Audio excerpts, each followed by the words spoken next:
Okay, so I have some genuine radiators here because I've got Chinese radiators on the bike and I don't really like them. I managed to get these relatively cheap secondhand, but when they turned up, one of them was twisted, so I had Northern Suburbs Radiator Repairs fix it for me, and they did a banging job. And then the legends at MTO hydroblasted them for me, so they should look pretty nice on the bike. I've got some genuine hoses here that I've had kicking around for a while. I will be getting new ones soon, but these will do for now. And I managed to source some genuine Yamaha radiator fins. I like the stock sort of look with them. I'll probably end up running radiator guards on it one day because I ride off-road, but for now, just make it look nice and get it together. So right now, I've got just got the seat just sort of sitting on the bike at the moment, and the tank just loosely sitting on there because I don't like the way the shrouds were trying to bolt around the aftermarket radiators. So they're really wide and boxy and that sort of stuff. Where if you look at the edges of the OE radiators, they're a lot more sort of contoured to sort of suit, I don't know, it just looks like it'll fit a lot nicer. So we'll see how we go. I have the cordial draining out of it now. So once this cordial's drained out, then I'll take off the hideous Chinese radiators. Yuck. All right, let's take these off.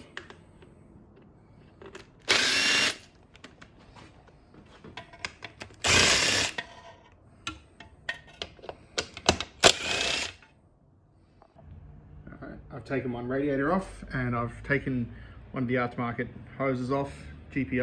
I don't know if GPI is good or not, I'll look it up, but I've replaced it with an OE hose. Well, I've done some research and turns out GPI Racing is actually a half decent brand of radiators, so that's pretty cool. I still prefer the OE radiators anyway, so I'll be fitting them to it now.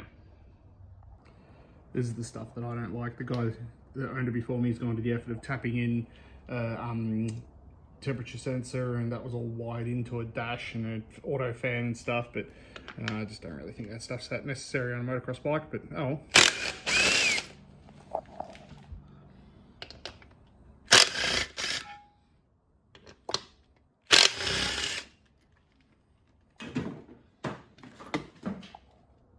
Done. I've got one stock radiator bolted in place, put new bolts and washers. I already like that much more. Stock with a new genuine breather hose and genuine hoses. Even though they're second-hand hoses, I still prefer to have the genuine ones, so I'll finish bolting it up.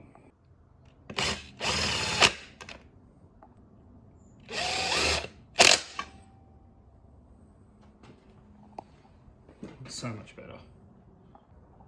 Alrighty, so if the genuine radiator's fitted up, nice and straight. Don't worry about all the tiny little fittings being bent. That's not much you can really do about that, and I'm not going to worry about it. The next thing I might tackle is this bird's nest of wiring here. It should be a bit neater than that, but that can wait for now. Now I better put some more cordial in here. The radiators are looking nice and pretty. It's time to put the OE new old stock radiator fins on that I got. I'm happy I found these.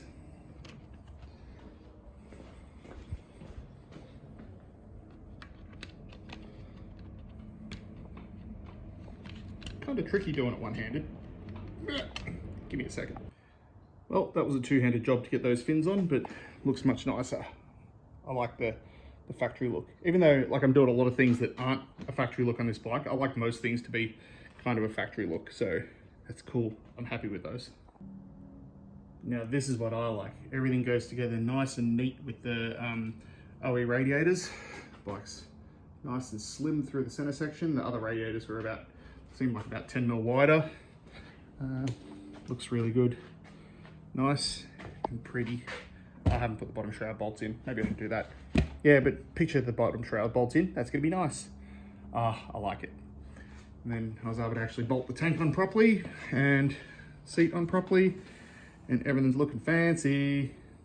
That makes me happy. Woohoo!